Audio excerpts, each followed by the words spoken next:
అందరిని పిలిచి అవతలకు పలారం పెడుతున్నారు.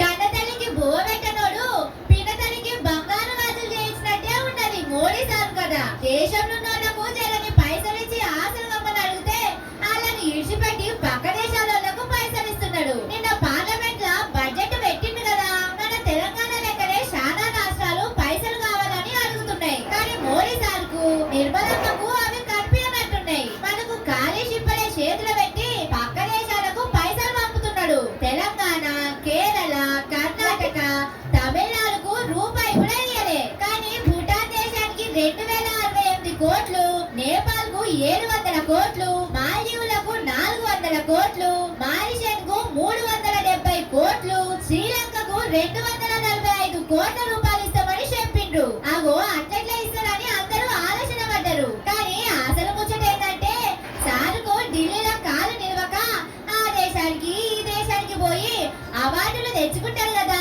అలా దానికి పోయి సారు మస్తు పబ్లిసిటీ చేసుకుంటాడు. అవన్నీ ఉట్టిగానే అయితాయా?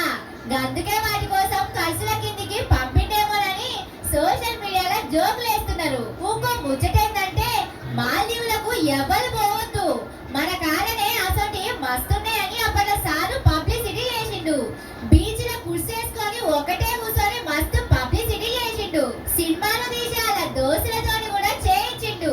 కానీ ఇప్పుడు ఆ దేశానికి 400 కోట్లు పంపిస్తాడట. ఎవరు పోవద్దని చెప్పేందుకు మళ్ళీ ఈ పైసలు పంపడేందుకని అందరూ పరేషానై చూస్తున్నారు.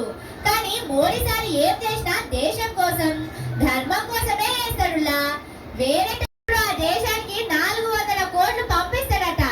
ఎవరు పోవద్దని చెప్పేందుకు మళ్ళీ ఈ పైసలు పంపడేందుకని అందరూ పరేషానై చూస్తున్నారు. కానీ మోడీ సార్ ఏం చేసినా దేశం కోసం, ధర్మం కోసమే వేస్తాడులా. వేరే టోళ్ళ లెక్క ఆయన ఇంట్లో కోసం చేసుకోడు. ఇంటిని ఇడిచిపెట్టి రేవంత్ సార్ లెక్కనే రోజుకు 20 గంటలు పని చేస్తున్నాడు. చాలా గొప్పలు సార్ మీరు.